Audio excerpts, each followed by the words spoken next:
What is up, everyone? Welcome back to the channel, your home for everything salary cap fantasy.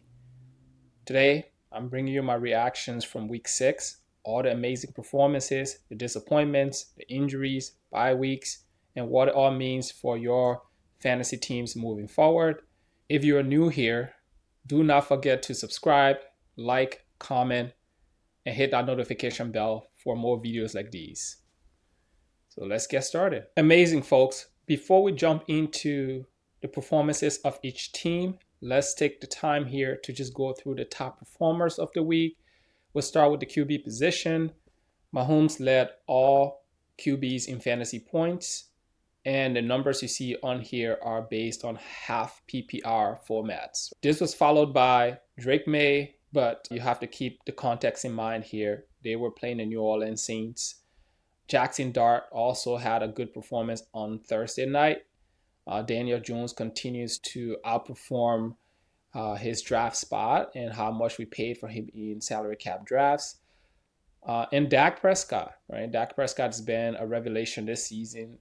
The defense is horrible, and so that means they have to pass the ball a lot more. And so you were seeing that come to fruition here. And from a fantasy standpoint, that is amazing for our teams. Let's look at the running back position. Bijan Robinson led all running backs this week in fantasy performance, 32.8, followed by Rico Dowdle. This is the second week in a row where Rico Dowdle has really had a stellar performance. We know Chuba Hubbard is out. Once he gets back, I expect some of that production here to kind of wane a bit for Rico Dowdle. He will still be a factor in this backfield, but I expect Chuba Hubbard to command the lion's share of the touches in this backfield. Cam Scatterbull was the do-it-all guy for the Giants on Thursday night. 3 touchdowns, I think 110 yards to arrive at this level of fantasy production. Josh Jacobs has been steady and quiet, followed by Devon Achane. So those are your top 5 running backs on the week. Let's jump into our wide receivers here. George Pickens led all wide receivers with 27 fantasy points. Dak Prescott was finding him throughout this game.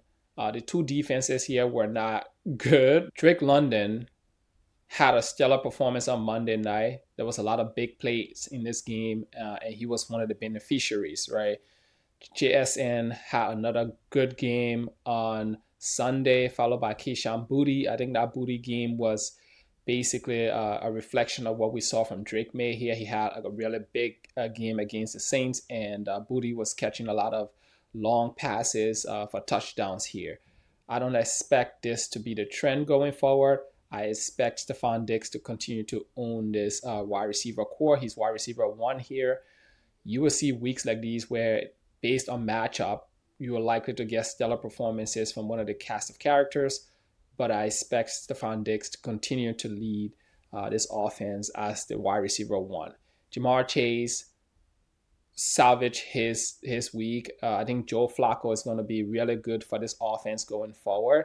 I don't expect to see that trickle down to guys like Chase Brown, but I think T. Higgins and Jamar Chase should at least be playable going forward. The tight end position was led by Dallas Goedert on Thursday night.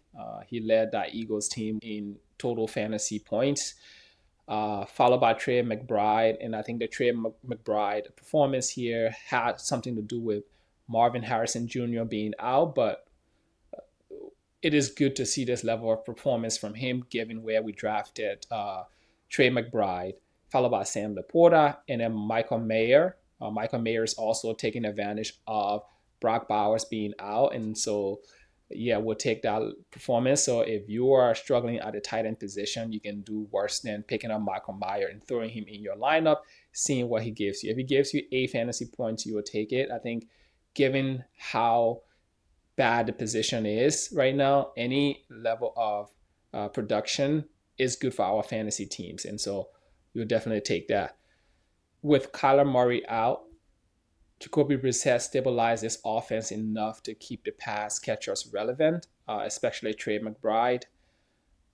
Bam Knight became the leading rusher in this one. I think late on Sunday morning, as we were setting our lineups, we got news that Bam Knight will be like the focal point of this offense from a rushing standpoint. And I think we saw that here. From an eye test standpoint, I just think Michael Carter is the better running back overall. He's just more explosive, more shiftier. But, talent alone doesn't necessarily lead to fantasy points. And we saw some of that here. Michael Carter is definitely the most talented running back of the group here. But Bam Knight seemed to be more on the trustworthy side when it comes to the coaches. We also saw DeMarcado get hurt in this game. And so going forward, until we can get Trey Benson back, I'll expect Bam Knight and Michael Carter to split touches in this backfield. And they trust Bam Knight more at the goal line. So I expect him to have more goal line touches as opposed to Michael Carter. Guys like Zay Jones and Greg Dortch, I think, will definitely regress from a fantasy standpoint once Marvin Harrison gets back. If for some reason Marvin Harrison cannot go, I expect guys like Zay Jones to pick up the slack here. Again, Jacoby Brissett looks competent enough to carry this offense for the time being until Kyler gets back. But I wouldn't go spending a ton of money on guys like Zay Jones on Fab. I know we are all desperate at the moment, and we are all trying to pick up guys we can put into our lineups here. But Zay Jones is not one of those guys, right? I think put $1 or $2 here and there, see what shakes. And if you happen to get him, and for some reason Marvin Harrison cannot go this week, I will fire up Zay Jones and see what happens. All right, folks. That is it for this one. The takeaways here is that Jacoby Brissett is going to be good enough to keep this offense afloat. And while Marvin Harrison's out, I think Trey McBride is going to see an uptake in performance. And then once Kyler gets back, I expect these guys to be the focal points of the offense. The running back position is going to kind of go through stages here when Trey Benson gets back. But until then, Bam Knight is going to be the goal line back. Michael Carter is probably going to serve as a third down back with DeMarcado out.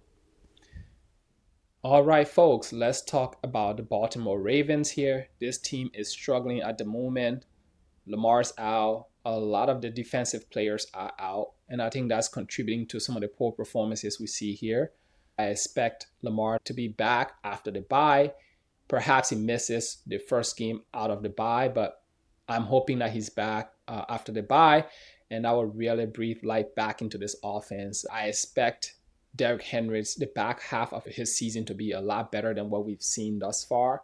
So if you have a desperate manager in your league who is struggling at the moment, maybe you go and see if you can pry Derrick Henry away from said manager. Zay Flowers, also the same story here. I think those are the only two guys you can trust in this offense going forward. And if you are really desperate, maybe a Mark Andrews in the tight end position. But that is about it, right? Anyone else is a giant guessing game, and you are not likely to reap the benefits, right?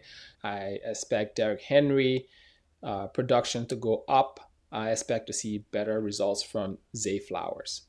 Okay, guys, let's dive into what we saw from the Carolina Panthers. Again, just another spectacular week from Rico Dowdle here. He was also the leading scorer, I believe, last week with roughly 32 fantasy points. I expect there to be some regression once Chuba Hubbard gets back. Hubbard is the captain on this team. They paid him a lot of money, so I expect him to play a significant amount in this offense. So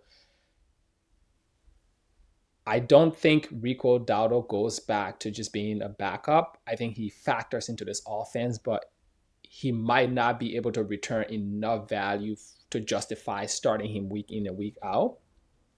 And so all this to say is that I expect there to be regression from what we are getting from Rico Dowdle once Chuba Hubbard gets back. Bryce Young was stellar in this one. really good matchup for him, and he took advantage of that. I expect him to take advantage of matchups like these going forward. If you have Bryce Young in a Superflex league, these are the type of performances you were expecting, and hopefully he can continue to deliver here for you. T Mac had 2 touchdowns on the day, a pretty quiet day for him. I feel like they ran the ball a lot more than they passed it, but he still got 2 touchdowns, and that's nothing to sneeze at. I think the big takeaway from this game is go and pick up Jalen Coker. I think he's due to come back from injury reserve. I think he slots in at number 2 in our pass offense.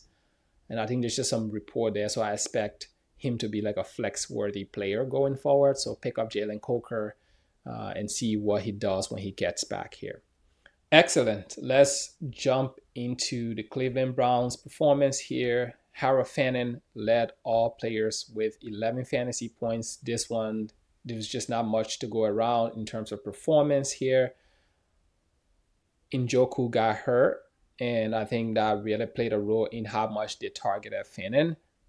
If Njoku is back and if he's back and he's healthy, I expect him to be tight end 1 in this offense. But for as long as he's out with that injury, I expect Harold Fannin to be a guy who really thrives in this offense because Dillon Gabriel is not the best at throwing the ball downfield, right? Tua is good, but that intermediate range where he can target guys underneath is his strength. And I think they continue to take advantage of that with the tight ends here. So if Harold Fannin is on the waiver wire, go and pick him up.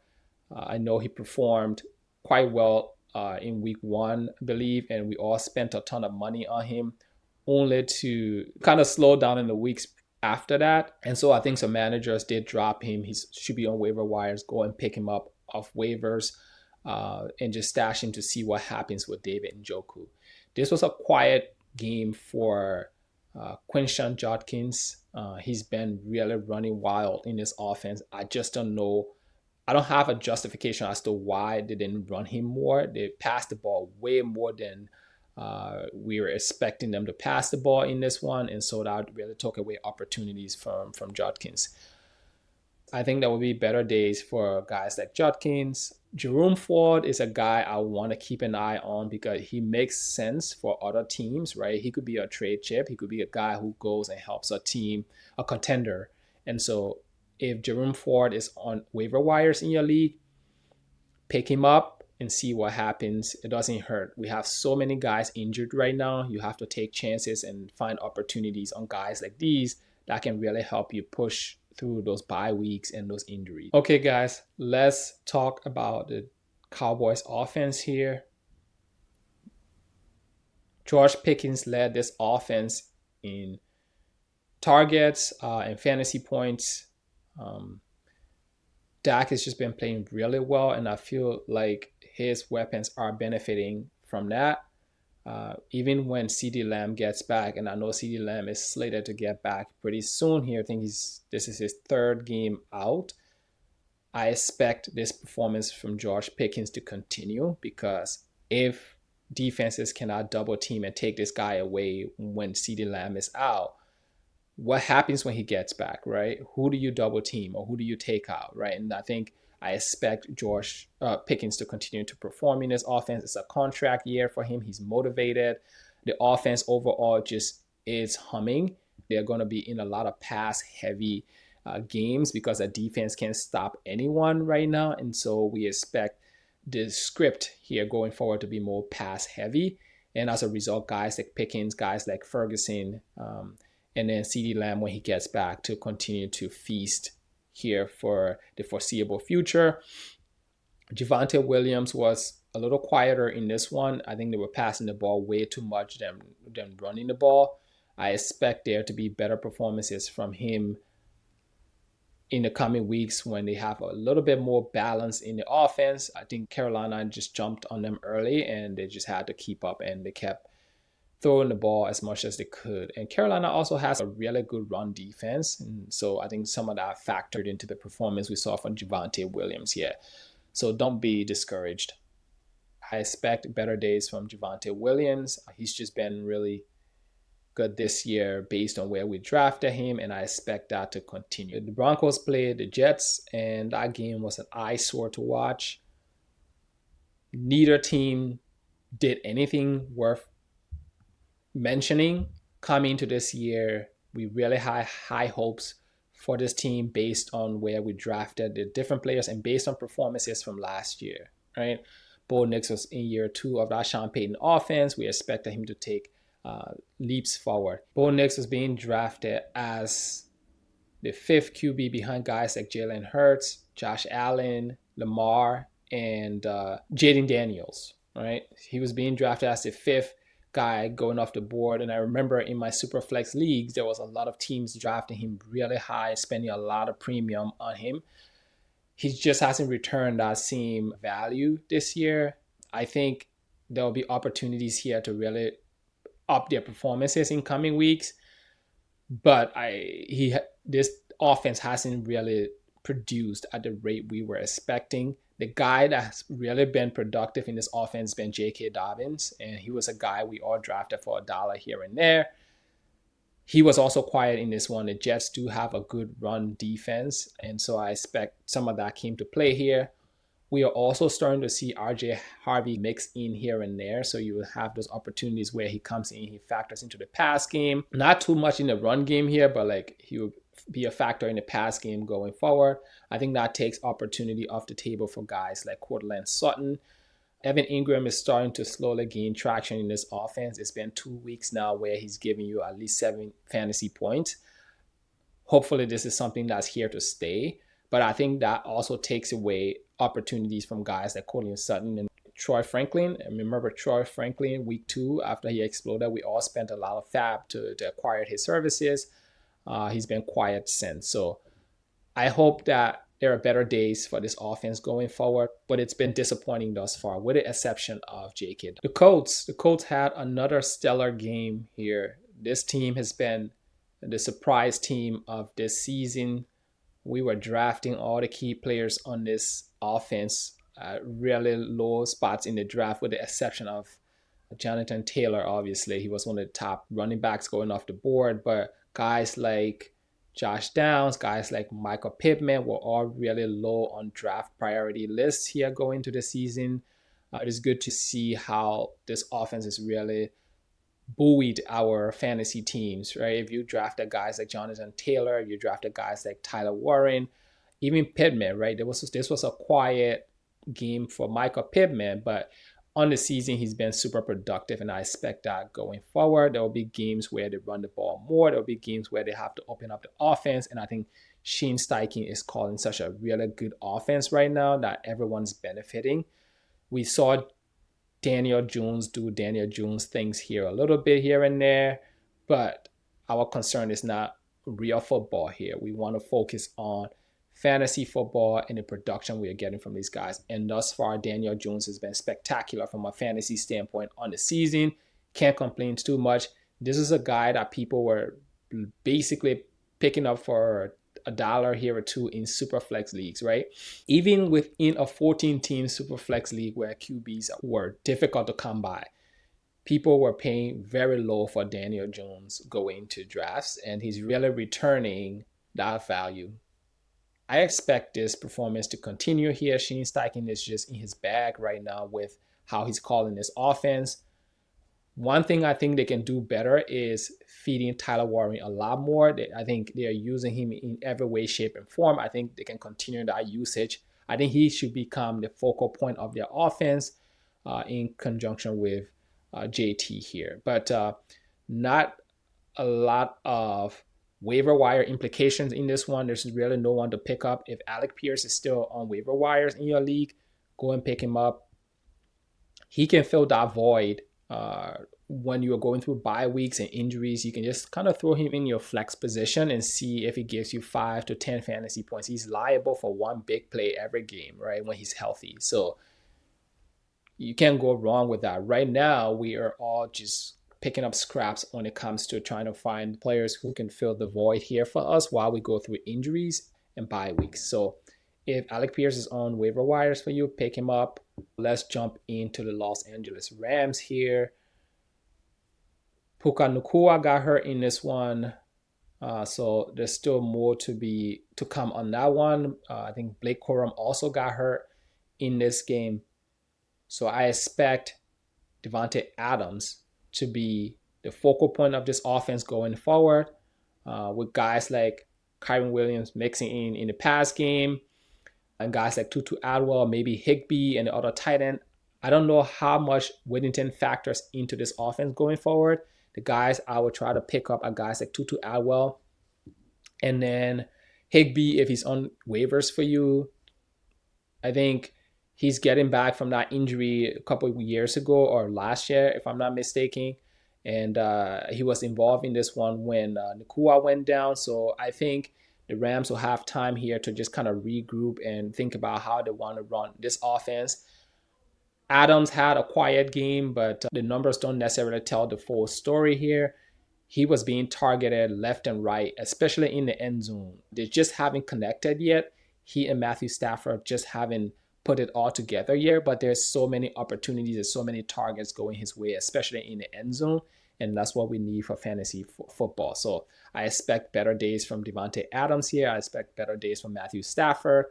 And Kyron Williams is going to be a monster again. I mean, we remember years where he was doing it all for this offense. I expect him to be a part of that, filling the void while Nakua's out.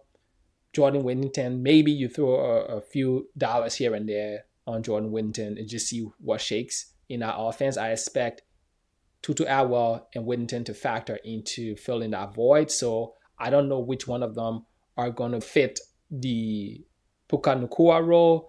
I expect, however, that they're involved. To the extent of their involvement, I don't know. So I think Whittington is really good at blocking and stuff like that. And Tutu Atwell is good at taking the top off the defense. I will take the guy who's running down the field for 50, 60 yards potentially. I want that guy. But to each his own. Both players may not be available on your waiver wire, so I will go ahead and pick up whoever is there for you. Hopefully, the injuries to Nacua and Blake Corum are not too serious, and they can be back here in a week or two. But that is it for this one. I expect a better day from Devontae Adams. I expect bigger things for Kyron Williams. If you can go and pry Kyron Williams away from a struggling manager, so go ahead and do that because he's about, again, to ramp up here in terms of production. The Las Vegas Raiders. I honestly think if Genty was on another team, he would be doing so much better than he's doing right now. But given where we started in the season and where we are now, this is good for us, right? He's been giving us an average of 15 fantasy points a week in the past few weeks. So you can't complain, right? At least there is some value being returned on your investment going into the season. I just think at this moment, Geno doesn't look like the Geno of the old in Seattle. I think the offensive line has something to do with that. They really can't move the ball. Also, guys like Jacoby Myers are struggling. The lone bright spot in this offense this year has been Trey Tucker because he's liable for one big play a game. So I'll say continue to start Trey Tucker.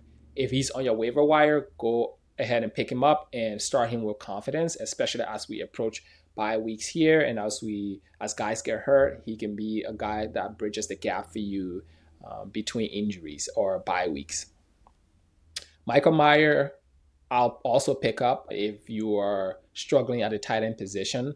I don't know how much more he's going to be involved in this offense going forward, but we can't be too choosy at this point. If there's a player who shows any sign of production, keep your eye on that player. I wouldn't spend all my fab on Mayer here. I will make sure to spend good enough so I can pick him up if I can. But I don't expect him to now become the next version of Brock Bowers in this offense. I think he will be serviceable going forward. There will be some good weeks. There will be some bad weeks until Bowers gets back. And once Bowers gets back, he's a guy you can play.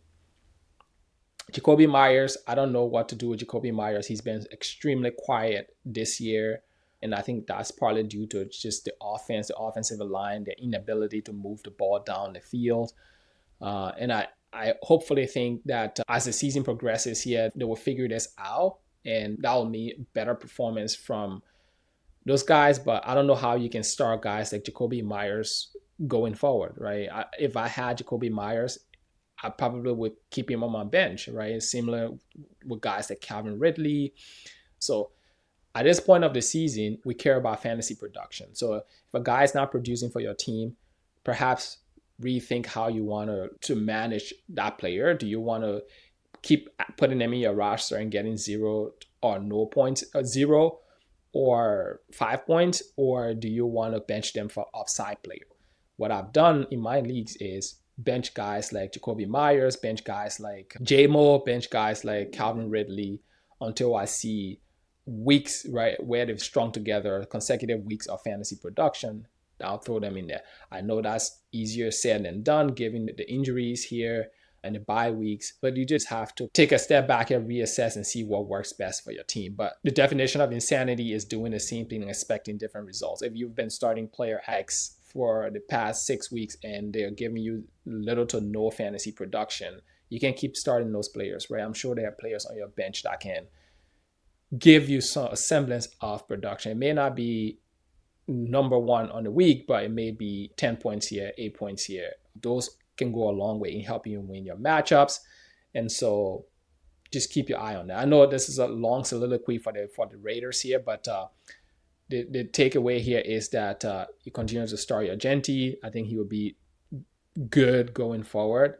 Pick up Marco Meyer if he's on waivers for you. Go pick up Trey Tucker if he's on waivers for you. We expect this offense to be a lot better when Bowers gets back. And hopefully when they figure out the offensive line issues. The Miami Dolphins. This team is cooked, guys. This team is cooked. Let's stick the fork in them. They're done for the season. But that doesn't mean that there are no fantasy relevant players on this team, right? A guy that just continues to impress is Devon Achane. He's definitely returning the value we invested in him. Jalen Waddle has been a revelation. I think I drafted a ton of Jalen Waddle this year with the hope that Tyreek Hill got traded. But unfortunately, he got hurt, and we are seeing that Jalen Waddle stepped up, and he's giving us good enough production. He's not wide receiver 1 on the week, but he's giving you between, 12, 16 fantasy points a week. Given the poor play at the position, you will definitely take that. I think guys like Courtland Sutton was drafted higher than Waddle, like in some leagues I was in, and he's been relatively quiet. So good week from Waddle here again. And then Darren Waller.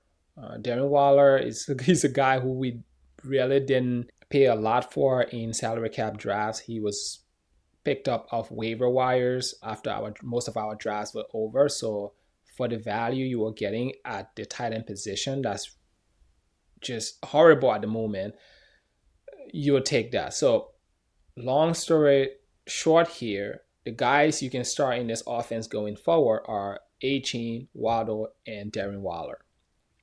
That is it, right? Those are the only guys you can trust in this offense. If you are in a 2 QB league, a super flex league, perhaps Tua, if Tua is one of your QBs, there are going to be good matchups for him. There are going to be bad matchups for him. So you decide when you want to play him. But if you were in a 1 QB league, you really don't need to play Tua going forward. He's going to have those big games, but you're not going to know when he's going to have them. So if you are in a super flex league, continue to play Tua. Okay, guys, let's talk about the New Orleans Saints. The 2 players of note in this one are Alvin Kamara and Chris Olave. Chris Olave continues to return decent value for where we drafted him.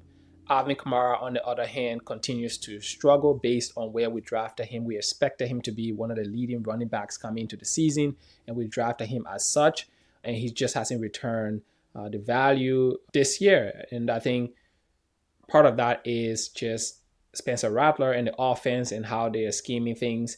Those passes that used to go to Alvin Kamara are now going to guys like Chris Olave and being spread around. And then you also have Taysom Hill coming back from IR here. He's going to factor into this offense going forward. He did get a touchdown, so that's a goal line opportunity that he's taken off the board for Kamara. Rashid Shaheed is going to have good games. We're just not going to know when they're going to come. So you're going to have to keep starting him, especially again with injuries. If you are in a deeper league with maybe bigger rosters, he's a guy who you can throw into your flex. I play in leagues where there are 3, 4 flex spots. Throw him in there. He might get you a big game here and there. But that's about it, right? The only guys you can trust with some level of certainty are Kamara and Chris Olave. If you were in a super flex league, maybe Spencer Rattler, maybe. I just don't know. Hopefully, Kamara gets traded here, but I don't expect this to change anytime soon. You're just going to have to keep playing him because you don't have a better choice at running back. Running back is very thin. A lot of guys are hurt. So it's not like you can just go and pick up another player and throw them in your roster or go and trade for someone, right? You have to give up a premium to get a running back these days. Okay, guys, let's talk about the New York Football Giants. Cam Scatterbull and Jackson Dart have buoyed this team.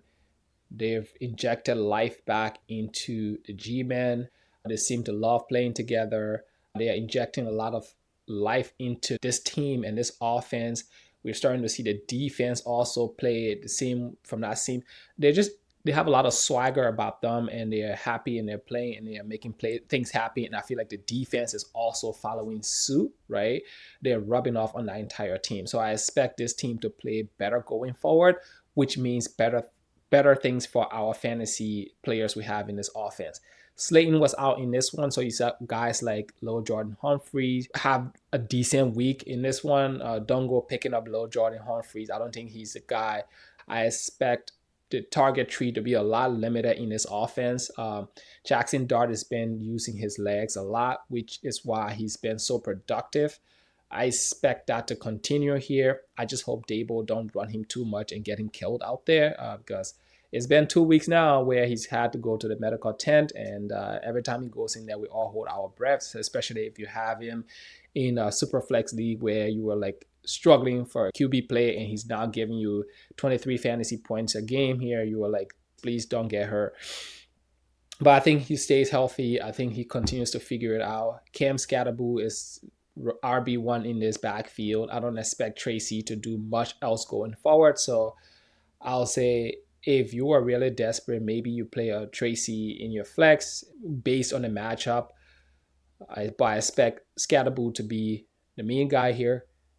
He plays with like his hair on fire. I feel like he's running through guys and you have people bouncing off of him. He's making things happen there. Same with Jackson Dart. So I expect their performances to continue. A guy I want to talk about is Wan'Dale Robinson. I know I've been talking about Wan'Dale Robinson a lot this year, and I think he really burst onto the scene last year based on where we drafted him. This was the first game where he really had a stellar performance. I'm hoping that this is a sign of things to come here. Theo Johnson will have good game. I don't expect the volume to be a lot. I expect him to be a factor in the end zone when they get there.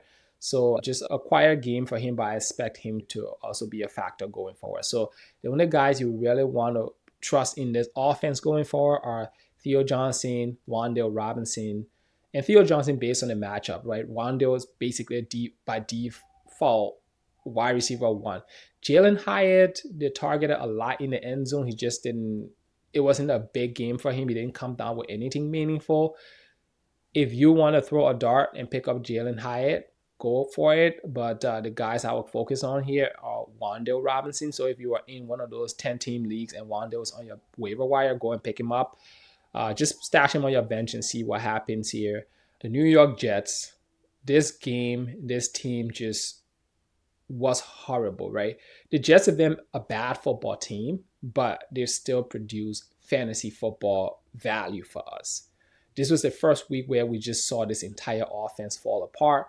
They struggled a lot, and there was no sense of urgency when they got in key positions. They had the ball with roughly 2 minutes to go, and they just kept handing the ball off to Breece Hall. A quiet day for Gary Wilson, a quiet day for Justin Fields, a quiet day for Breece Hall.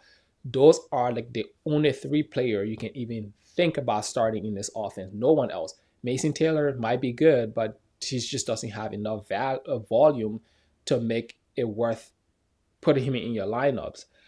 And I wouldn't go picking up guys like Josh Reynolds. For what, right? We've seen Reynolds. He's been a good fantasy producer for us over the years, but not in this offense, right? If they're not going to pass the ball and they're just going to run the ball down the field and not do anything meaningful, we really can't start anyone with any level of confidence in this offense. That said, Justin Fields and Garrett Wilson have been good this year for our teams. Hopefully, this was an anomaly and we see a better production in week 7 for them. But yeah, this one was just ugly. They finished with negative passing yards in 2025. That's hard to do. And so I don't know where to go from here. If you have Breece Hall, you hope and pray that they'll potentially trade him at the deadline here. And so he goes somewhere where he can recoup, where you can recoup some of the value you invested in him. Justin Fields, if you don't have any options, you have to keep starting him. He's liable for one rushing touchdown a game, and that can make your week. Garrett Wilson has been productive week in and week out, so I don't know what happened in this one. He also got hurt in this one, so keep your eye on that. I don't know if that's something that's going to keep him out long term, and if it does, don't play anyone else in this passing game. I don't know who to recommend for you in that passing game. I think they will just keep running the ball more if Garrett Wilson's out. And Justin Fields likely to benefit from that. And then Breece Hall is likely to benefit from that. Okay, guys, let's talk about the Philadelphia Eagles here. Just a horrible game for the Eagles. We've been seeing this team trend the opposite direction since the season started. They started playing really well. And running the ball, which I think, okay, the first few weeks of the season, if you were running the ball just to get things started, I understand. But I think that they haven't really opened this offense up, and it's been affecting guys like A.J. Brown, Devonta Smith. I think they really need to start running Jalen Hurts a lot more. And this is what we expect to come into the season, right? They will continue to run Jalen Hurts. And I just do like the tush push with him when they get in close. And I think once they run the ball a lot more with Jalen Hurts, it opens up this offense, and guys like A.J. Brown have a lot more room to operate. Guys like Devonta Smith have a lot more room to operate.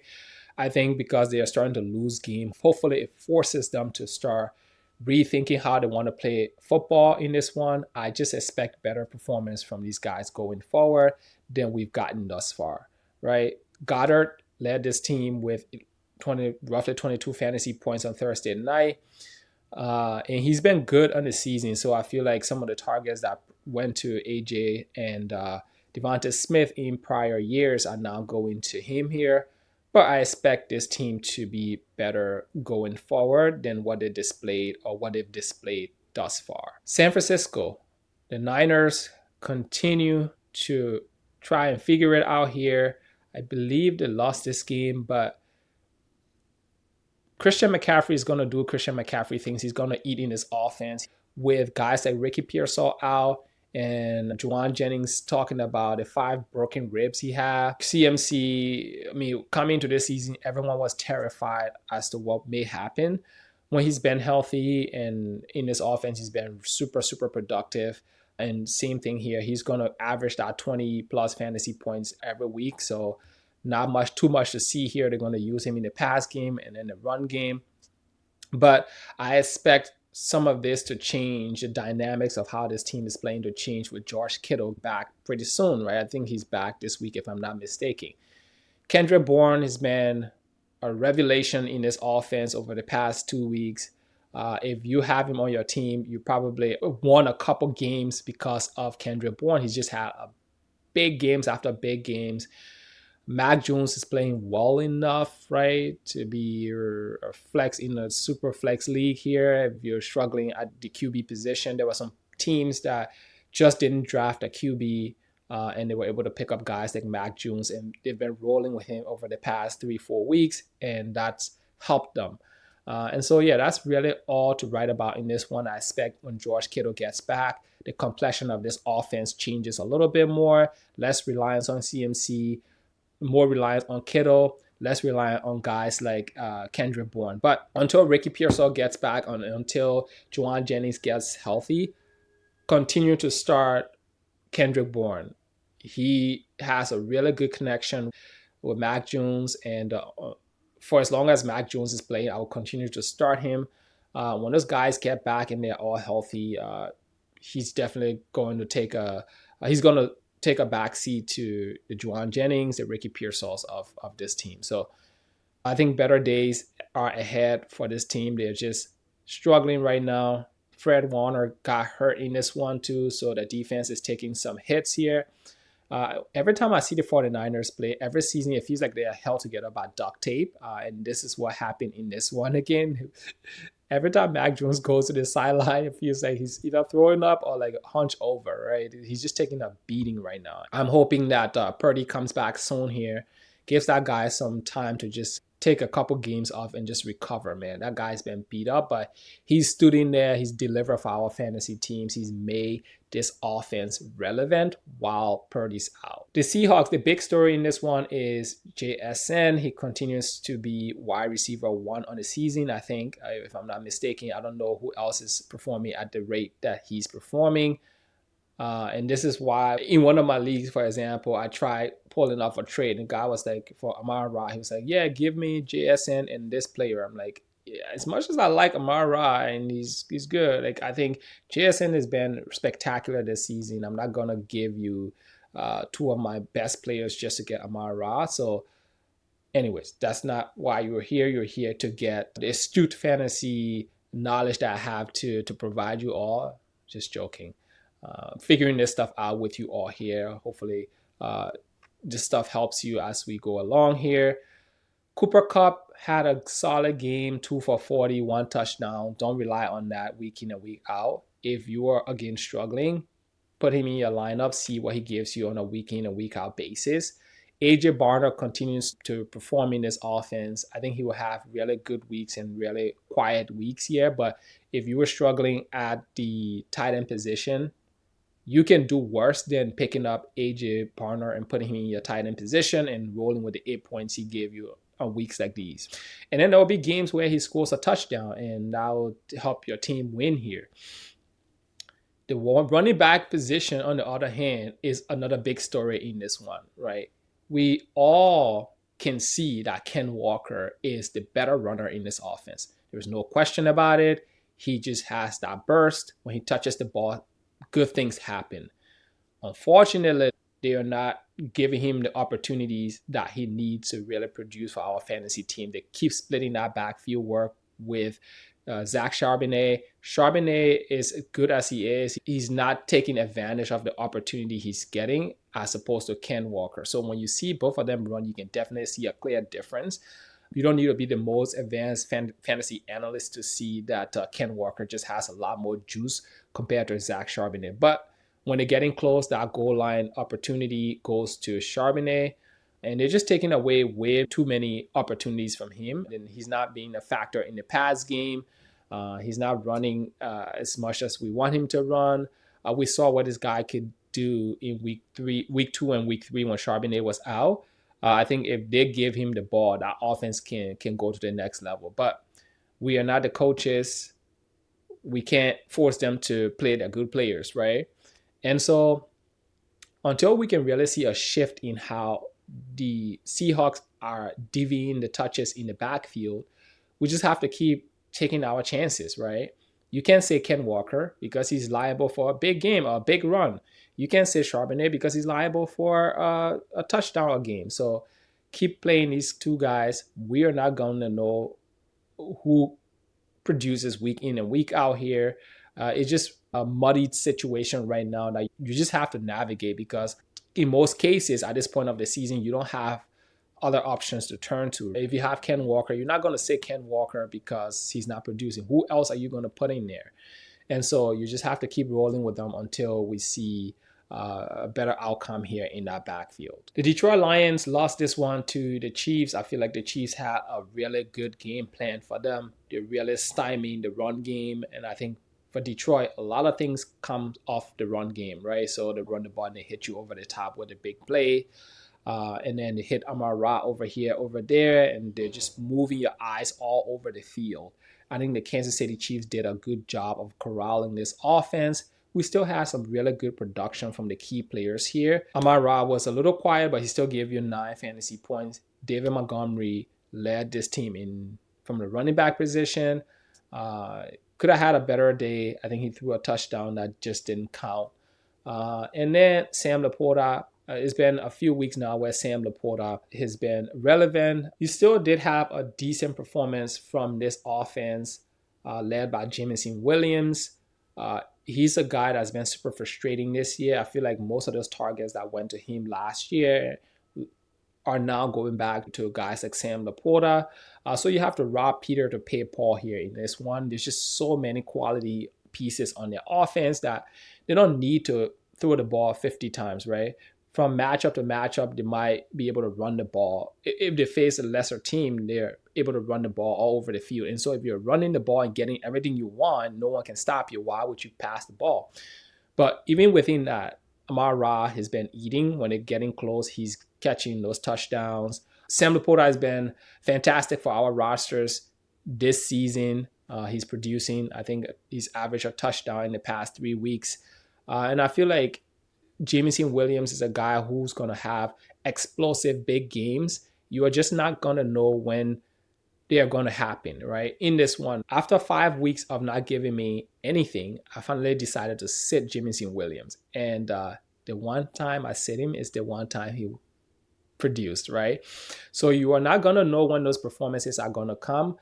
Continue to rely on your key players in this offense. I feel like the core of this offense is going to be still Amar-Ra, Jahmyr Gibbs, David Montgomery week to week, and then Sam Laporta week to week, right? And so that's really it. The Lions will be fine. This was an anomaly game. The Chiefs just kept them in check from a run game standpoint, but they still gave you enough fantasy point to be worth your while. The Green Bay Packers had a juicy matchup in this one. Josh Jacobs continues to quietly lead our fantasy teams here. He's not the most spectacular. He's not your Jahmyr Gibbs or Bijan Robinson, but if you look at their production on the season, I think they are close enough. He's been really productive based on where we drafted him in relationship to this other top running backs. He's been carrying this team. Jordan Love had a solid day, 15 fantasy points.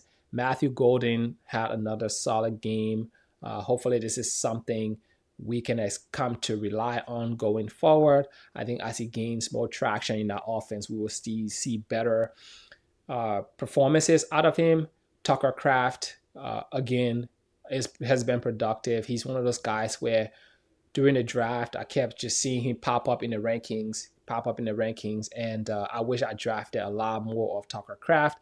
So continue to play your key players in this offense. And for me, there are Jacobs. Obviously, you're not going to sit Jacobs. But from the pass game standpoint, it's really hard to know on a week-to-week basis who's going to outperform who, right? It just kind of varies based on the matchup. So I'll say if you are desperate, continue to play whoever you have on this offense. I'll continue to play Tucker Kraft because I think I'll continue to play Romeo Doubs until we get more of the injured guys back. I think Watson is also due back, if I'm not mistaken, pretty soon. And so he's also going to come in and muddy the water for these guys. So if you can stomach it, play who you have on this offense. You never know who's going to go off week to week, but they just have way too many mouths to feed and not a lot of possessions to get that done. So continue to play your Packers. You're just not going to know who's going to be relevant week in and week out. And hopefully you can live with that, right? I think you drafted them expecting that dynamics and it's played out here. Let's talk about the Chargers here. This was a really good game for Kimani Vidal. When we went into waiver wires last week, we were trying to figure out who will really stand out in this backfield, and Vidal definitely seized the opportunity and ran with it, pun intended. I mean, when we look at Haskins, he's just not as dynamic, and I think Kimani Vidal is just a lot more explosive, and you saw that in this game. They started by running Haskins a lot, and he just didn't do too much with the opportunities he got, and so they pivoted to Kimani Vidal because he was the more productive guy in that offense. Lad McConkey, not to bury the lead, has been solid in the past 2 weeks. I think that has something to do with the injuries we saw from Quentin Johnston and just the overall injuries on that offense. Keenan Allen has had a quiet 2 weeks. Obviously, he had an opportunity to catch a touchdown in the end zone there. He couldn't come down with that one. I think he was double teamed. And I think Lad McConkey, because guys like Quentin Johnston's are out and Keenan Allen's getting double teamed or the slotting coverage his way, we are seeing good performances from Lad McConkey. Hopefully he continues. Hopefully this is something that really builds that chemistry with Herbert here, and that means good things for your fantasy teams going forward. Because given where we drafted this guy, like he's been extremely disappointing up to this point. But if like we can expect what we've seen in the past 2 weeks to continue, I think he's going to return that value we invested. Gatson, it's also been a good find in his offense. I expect some of that production to regress here as Quentin Johnston gets back. There's only so much to go around in this offense, so I expect Gatson to kind of regress. But until then, continue to play him. 8 fantasy points is nothing to sneeze at, given where the tight end position is at. So if you have him, play him. If you are struggling at the tight end position, if he's on waiver wires, pick him up as well. I wouldn't spend too much of my fab on Gatson. If you had like $50, I'd probably spend like $7 on him. Just you never know what happens. They continue to use him in our offense, and but you don't want to spend too much on guys that are going to go back to the bench or are going to have lesser roles when like, the starters get back in the fold. The New England Patriots. This was the Drake May coming out game. He just had just a spectacular game. Obviously, we know Josh McDaniels is good at coaching QBs and getting the best out of them. They really did take a matchup-based approach to this one. Guys were running open left and right. There were big plays being had down the field against the Saints. And so Keyshawn Boutte was the second most relevant fantasy player on this team this week. But like I mentioned earlier, I expect Stephon Diggs to remain wide receiver 1. He had a really big play down the field, and that got called back because he pushed off a little bit. I think if he had that one, it would have led to a really big day for him as well. But I don't expect Douglas and Keyshawn Boutte to lead this offense in targets and performances on a week-out basis. I think the guys you can really trust going forward here are guys like Hunter Henry, Stephon Diggs, are going to be the focal point of this offense going forward. They just exploited the matchup in this one. From a running back standpoint, you're going to have to keep playing Henderson and Ramondre Stevenson, right? Neither of them are efficient for our teams at this point. Ramondre fumbles way too much, and Henderson, the coaches just don't trust yet. So you're going to have to keep playing them. I think week in and week out, you may get Ramondre fall in the end zone for a touchdown here. That's going to be the extent of his value, but you take that given the state of the position. And then Henderson, I think he's going to have better days. I don't know how much the coaches trust him or how soon the coaches trust him, because that's basically it at this point, right? I think he's very explosive, but can they trust him to keep the QB upright? And I think that's why we are getting a lot more Ramondre Stevenson than we anticipated coming into the season. But yeah, definitely think those guys will have better days coming up here. Just keep putting them in your lineup. If you get 8 to 10 fantasy points from each of them, that's good enough given the state of the position. The Pittsburgh Steelers, I think the takeaway from me here is that DK keeps proving me wrong. I didn't expect Metcalf to be as serviceable in this offense as he's been. He was a guy I recommended people trade away earlier this year. Hey, you take what you are getting from him. I think he's building that rapport with Aaron Rodgers, and you're starting to see that come to life here. They are connecting on some of those big plays down the field. Continue to roll with your DK if you have him. And Aaron Rodgers is not too shabby as well, right? I have him in a 14-team Superflex league. 17 fantasy points is nothing to sneeze at in those leagues, right? Where you can barely find a QB to start. let alone throw on your bench. So he's one of my starters in that league. He's been serviceable this year. I mean, he's better than Geno right now, right? I'd rather have Aaron Rodgers over Geno right now. And from the running back position, right, I was super, super excited when I saw they threw Caleb Johnson in there. I was like, finally, Caleb Johnson is going to get some work here. We're going to see what he can do in this offense. And then they ran him for two plays, and then it basically yanked him again. I think Aaron Rodgers is just a lot more comfortable with Jaylen Warren. He continues to be running back one in that backfield. I think he continues to lead that backfield in rushes. I expect, though, that Caleb Johnson gains traction at some point this year. I don't know when it's going to be. So if he's on your waiver wire, you can do worse than pick him up and stash him and just see what happens.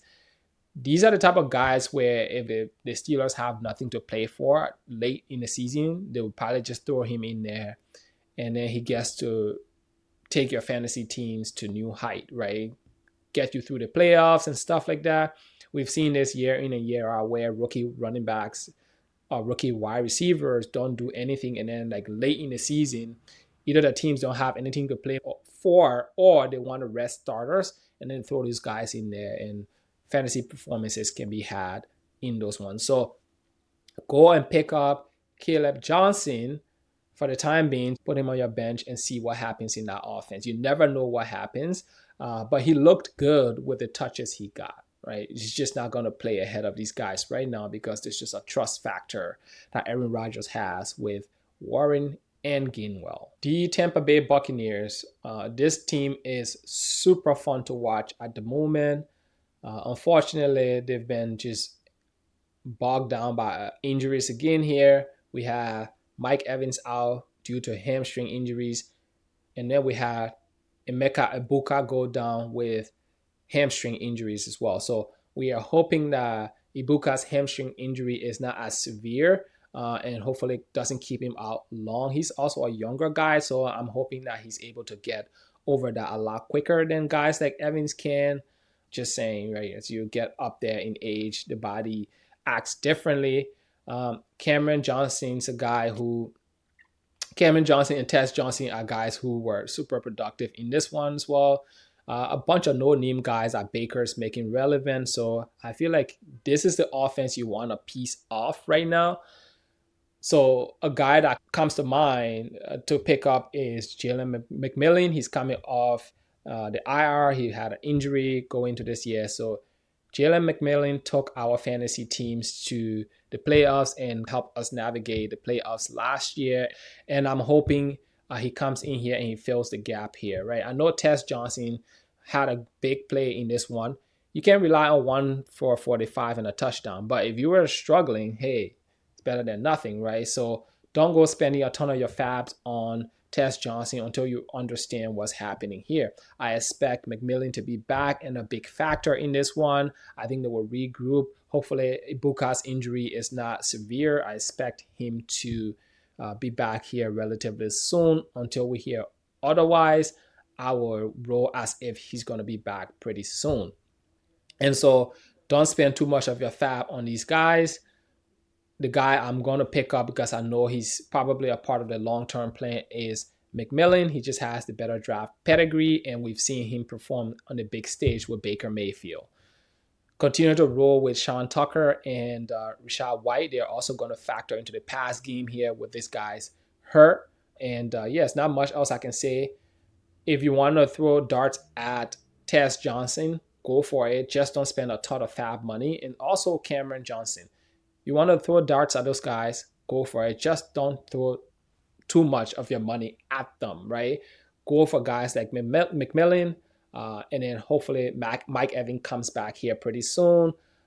Chris Godwin, I don't think it's going to be as helpful to our teams this year. If you drafted Chris Godwin, hopefully you understood that he's going to take time to come back and feel like himself again and be a factor in this offense. So unfortunately, that's how these injuries go. So guys that are coming back from injuries really do take a long time to ramp back up and feel comfortable in the extremities again. So I think some of that's happening with Chris Godwin here. And then if you have compiled injuries on top of injuries, it just becomes unattainable. So I don't expect him to come back this year and be a factor. So pick up McMillan, maybe Tess Johnson, and see what happens.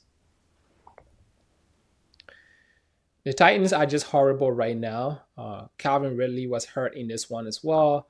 We finally saw a good game from Ridley last year. We were all excited, and then he goes down in this one.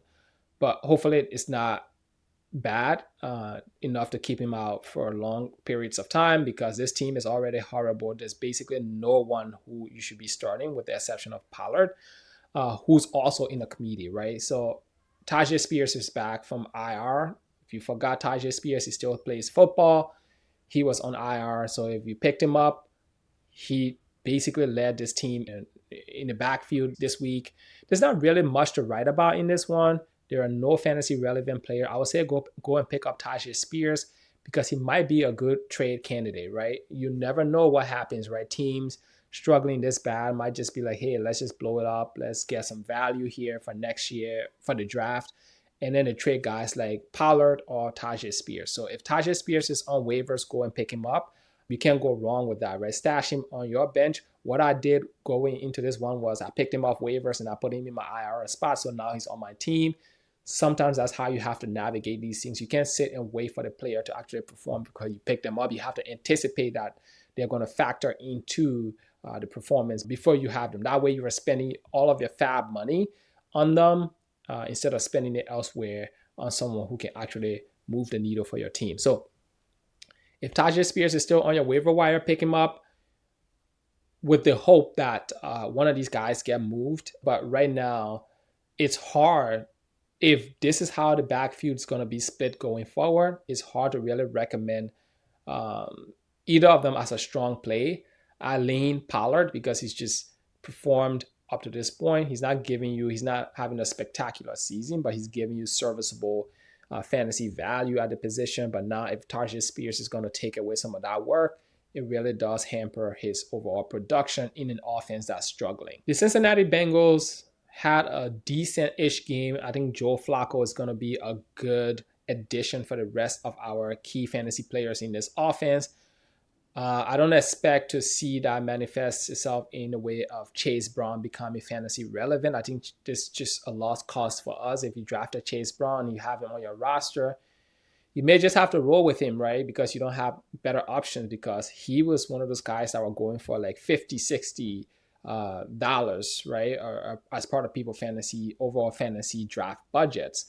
So the only guys I can really trust in this offense are going to be T. Higgins and Jamar Chase, right? That's it. And if you are in a super flex league and you have Joe Flacco, keep starting him. I think the offense here is better than what they had in Cleveland. But yeah, there's just too many mouths to feed, and this offense is the offensive line is not as good as like you wanted to be. So we'll definitely see some ebb and flows in performance this year. But on the day, Jamar Chase was strong with 20 fantasy points. I expect that to continue here. I expect Jamar Chase to continue to eat. T. Higgins will have matchup dependent games here, right? He almost got into the end zone in this one, so his week could have been overall better. But yeah, those are the two guys I will continue to start in this offense. Chase Brown, it depends on your situation. You may want to roll with him if you don't have any options. If you do have options at this point, just sit him and see what happens. The Jaguars continue to struggle. Trevor Lawrence led the team here with 19 fantasy points. Brian Thomas Jr. came to life for the first time this season. This is, I think, the biggest game we've seen from him. He also could have had another touchdown here. Hunter was across the line of scrimmage. Essentially, he got a penalty, so that took the touchdown off the table. Just nothing to write about Hunter. You cannot start Hunter going forward. I just think right now he's trying to learn in the NFL, which can be like drinking out of a fire hose, and he's still trying to split his time. So I think they just need to park him on one side of the ball, regardless of what side that is, and say, okay, you just have to learn this position going forward and focus all your efforts here. And then once he learns that position, you can also then put him in the other position. Now, it's not like his athleticism is going to wane from year 1 to year 3, right? So start him on a path, give him something, build his confidence, and then as he starts to gain traction in that area, you can say, okay, now he's established in this area. Let's focus on this area. But right now, they're trying to do it all, but they're not doing it all well, right? He's trying to do it all, and he's not doing any of it right. And so you cannot play him going forward for the foreseeable future until you see a change there. Tim Patrick was a one game thing. I think this kind of flows, right? The guy to really pick up in this offense is Parker Washington. If he's on waiver wires for you, go and pick him up because he's been a steady producer in this offense. It hasn't been much, but at least he's been giving us 8 to 10 fantasy points every game until this one. So go and pick up Parker Washington. Travis Etienne will have better games. This was just one of those games where they didn't do a lot on the ground. I expect him to have a better game going forward. This guy is pretty much in the RB1 conversation thus far this season, and I expect that to continue here. I don't expect to see a lot of Bishop Tootin going forward, but keep him on your bench. I think Travis Etienne continues to lead this backfield as the RB1. And that's it. Don't start Hunter going forward until we see anything concrete in terms of how his role is going to evolve in this offense. Continue to start BTJ, and if you're in a super flex league, continue to start Trevor Lawrence. The Chiefs had a wonderful game in this one. Patrick Mahomes led this team with roughly 32 fantasy points again. He's been using his legs a lot more in the past few weeks, and I think that's basically vaulted him to the top of the fantasy QB position here.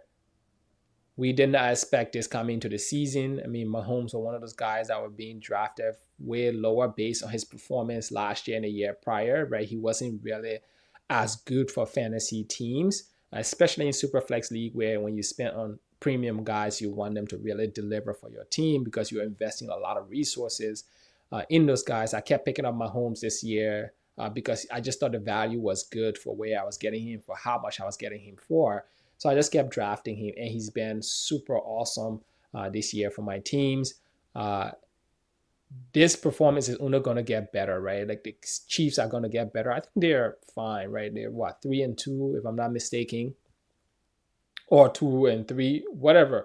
I think the Chiefs will be fine. They're going to lose some games, but I think if they enter the playoffs as a wild card team, who wants to play them, right?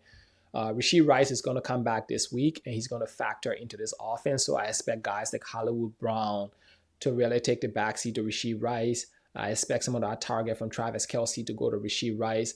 Xavier Worthy is going to be Xavier Worthy. Continue to play him. Guys like Smith-Schuster, guys like Tyquan Thornton, guys like Marquise Brown are guys that are going to lose opportunities here with Rashee Rice coming back here. So, and I think when Rashee Rice gets back, it opens up that offense in terms of what they wanted to do all along here. From the running back position, there's not really anyone to trust in this one. If you have Kareem Hunt, continue to play Kareem Hunt. He's a good flex-worthy player. Week in and week out, he's going to give you between 8 and 10 fantasy points. So continue to play Kareem Hunt. I can say the same for Isaiah Pacheco. I don't know if that's one of your starting running backs. Wow, right? You probably don't have a better option at this point if you're starting him. So continue to start him. He might give you anywhere between 5 to 8 fantasy points on a weekly basis. We don't know, right? And I feel like this is also like the first half of the season. Things have a way of figuring themselves out. I feel like as we go deeper into the season, we might get better production from these guys. You just don't know what happens. So don't drop them. Keep them on your roster. I know they are eating up valuable bench space, but who are you dropping them for in the first place, right? At this point of the season. So, and if you're struggling, bye weeks fill-ins and stuff like that, start Pacheco, start a Kareem Hunt. You are likely to get some sort of value there. We don't know what that's going to be. The Buffalo Bills had a really poor outing in this one. The high point man on the night was Josh Allen, 15 fantasy points. Josh Allen has been somewhat disappointing this year, given where we drafted him. I mean, he was going as the top fantasy QB, especially in super flex leagues, salary cap leagues. People are shelling out a lot of money for Josh Allen. The one year where I decided to take the plunge on Josh Allen is the one year where I'm not getting the return, right? I invested. He's been fine, don't get me wrong. They're just not running him as much as they've ran him in past years. This defense has been horrible as well, so they can't stop a nosebleed, and so that's, I think, affecting what we see on the offensive side here. This game was basically over last night before it started. At halftime, I felt like this game was over, right? Bijan Robinson, Drake May just ran all over that defense, and then that meant the Bills had to play catch up and play right into the hands of the Falcons defense here. On the night, James Cook, a quiet night, but he gave you roughly 9 fantasy points. Same with Ray Davis. He caught one of the touchdowns from Josh Allen. And that's all you can ask for on a night like these. At least it didn't give us a complete zero. Dalton Kincaid was out in this one, if I'm not mistaken. And so we saw Dalton Knox show up here and fill that void for fantasy managers. From a running back standpoint, I'll continue to play Cook. Pick up Ray Davis in leagues where he's available. You never know what happens. On the wide receiver side, there's just no one you can trust in this offense, right? You have your Shakiras of the world, you have your Josh Palmers of the world. They just have so many guys that do the same things.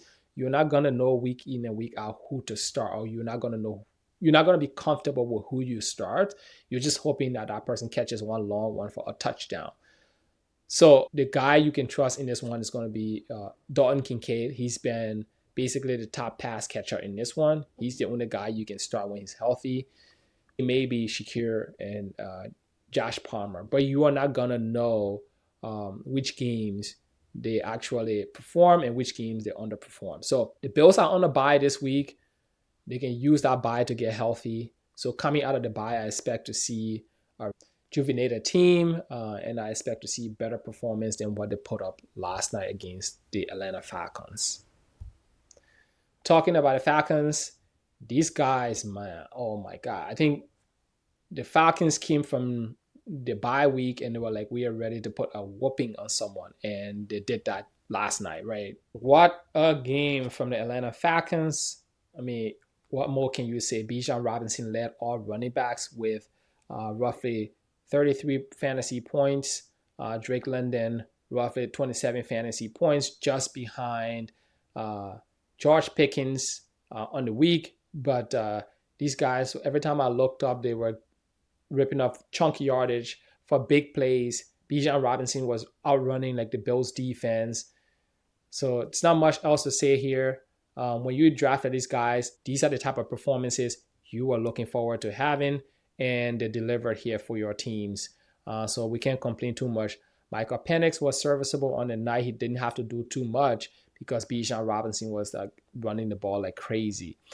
Tyler Algier continues to have standalone fantasy value. So if you have Tyler Algier, continue to throw him into your flex or in your RB spot, depending on your team construction and the injuries you've sustained thus far. He will continue to give you that one rushing touchdown. I feel like he's a better version of what we were expecting to see in Seattle from Charbonnet and Ken Walker, right? Bijan is still getting the lion's share of the work. Tyler Algier comes in and gives him a breather from time to time, and he's been producing with the opportunities he's given. We're just not seeing the same kind of dynamic in Seattle. But Kyle Pitts, not too much to write about here. Darnell Mooney was out in this one. Darnell Mooney just hasn't been healthy this year. But if that means better performance for guys like Drake London and Bijan Robinson, we'll take it. My Chicago Bears had a stellar performance in this one. It was raining. That game was just nasty. People were fumbling all over the place. But I'm super, super excited to see the Bears win this one. This is a game for several reasons that we needed to win, and I'm glad we pulled this one out. This is the game that broke everything last year. This is the game that led to Ben Johnson being here. And if you can recall, Ben Johnson was one of those coaches that almost got the Commander's job, and he basically pulled the plug on that halfway through that process. Now he's with the Bears. So I think both Caleb and Ben Johnson got some revenge last night. The high performance person in this one was DeAndre Swift. Coming out of the bye, the Bears surprisingly ran the ball effectively in this one. I had DeAndre Swift on benches here. I didn't expect too much from him. And I actually lost a matchup based on that because I had Deebo Samuel going on Monday night and then DeAndre Swift going, but I only had one spot to fill, and I chose to roll with Deebo Samuel, and obviously it got bit for it. But 25 fantasy points on the night. Caleb Williams, 20 fantasy points. Luther Burden, 7.1. This was a quiet game for Room and Dunze, and he had a touchdown. The night could have been better. He had a touchdown that was called back for due to a fluky call from the refs. I expect him to continue to lead this team in targets. He's wide receiver 1 in this one. But keep your eye on Luther Burden. They've had time to work with him over the break, so perhaps he's a guy that really takes on that wide receiver 3 role with guys like Olamide Zaccheaus struggling. Zaccheaus had like a really big play last night. He dropped. So I think as the season progresses here, you will see Luther Burden get more and more playtime in this offense. Colston Laughlin's also going to get more and more playtime in this offense. I expect better things from the Chicago Bears from an overall football standpoint. From a fantasy standpoint, continue to start guys like Ruma Dunze, obviously DeAndre Swift, and Caleb Williams. Those are the 3 guys I can really trust week in and week out.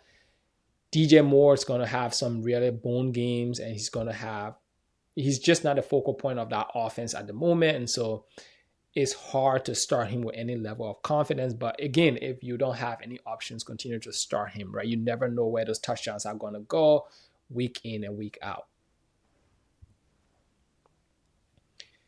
The Washington Commanders, similar to the Bears, this game wasn't spectacular for any of like our key players in this one. Deebo Samuel was hurt coming into this one, so I think that really factored into the performance we saw from him. Terry McLaurin's been out, right? Scary Terry's been out for the past few weeks. Hopefully, he come back here healthy pretty soon. I feel like these guys that hold out every year, they come back into camp, they play a little bit of football, and then they get into the season, and then they pull a hamstring, right? And I think that's probably what we saw here, and that's one of the reasons why I didn't draft a lot of shares of Terry McLaurin, because I was worried that with the time he missed, with a guy that's that fast, he's liable to pull a hamstring, and that's what we saw from him here. So we are hoping that Scary Terry comes back pretty soon. I think this offense will be just fine. Deebo Samuel should be here back soon. But a guy that's been a sneaky flex play is Luke McCaffrey. I said this last week as well. Go and pick up Luke McCaffrey if he's still on waiver wires for you. If this guy's going to catch one touchdown every game, it doesn't matter how pretty it looks or whatever, go and pick him up, right? He got one for 33 and a touchdown in this one. That's 9 fantasy points. You can't be choosy given this time of the season, given the attrition we've seen across our different rosters. Pick up Luke McCaffrey, and if Terry McLaurin is going to miss another week, throw him in your lineup and see what happens. Once those guys get back, though, he goes back to the bench and waiver wires, right? I don't expect this offense to support 3 wide receivers and then Zach Ertz as well. So Bill didn't have a strong game in this one. I think there'll be better days ahead for him. It was raining. There was a lot of fumbling issues. The Bears did a good job of corralling the run game in this offense. Jaden Daniels did enough with his legs to move the chains. But yeah, Bill wasn't impactful in this one. If you do have him on your roster, there are better days ahead. Continue to start him. He's running back 1 in our offense. I think the Bears just did a good job of corralling this offense last night. And they had a bunch of their guys out as well. So that really made it a lot easier for the Bears to keep this offense in check. Okay, guys, that's really it. Just to recap here. Again, spectacular week from Patrick Mahomes, Drake May, Jackson Dart, Daniel Jones, and Dak Prescott. On the RB side, Bijan Robinson, Rico Dowdle, Cam Scatterbull, Josh Jacobs, and Devon Achane. From the wide receiver side, George Pickens, Drake London, JSN and Keyshawn Boutte, who I expect to drop out of this ranking in the next few weeks, and then Jamar Chase. From the tight end side of things, Dallas Goedert led all tight ends with 22 fantasy points, and then Trey McBride, and then Tyler Warren, Sam Laporta, and Michael Mayer. All right, that is it for this one, guys. Go and pick up the guys we talked about. Guys like Tutu Atwell, pick him up. Guys like Trey Tucker, pick him up. If Keyshawn Boutte is on your waiver wire, pick him up, right? Because he's de facto wide receiver 2 in this offense. I don't expect him to have boom weeks like he did this one every week, but I expect him to have between 8 to 10, 12 fantasy points. You would take that. There'll be games where they run the ball a lot more, but you have to find a way to navigate all of the injuries and the bye weeks and stuff like that that's happening right now, and that's finding opportunities in high ceiling guys like Keyshawn Boutte, guys like Tutu Atwell, who can fill in for guys like Puka Nacua, right? That is it for the ones. Like I said, I'll be back next week with my reactions to week 7 slate of games. Until then, you know what to do. Like, comment, subscribe, hit that notification bell. If you think there's something I can do better, there's some specific stat I can bring to you, I'm happy to do all of that. But I'm really loving doing this. I'm having fun at it. It's not the most polished thing you will see out there, but I think over time it definitely gets better, and hopefully it's bringing some sort of value to you all. Until then, peace out.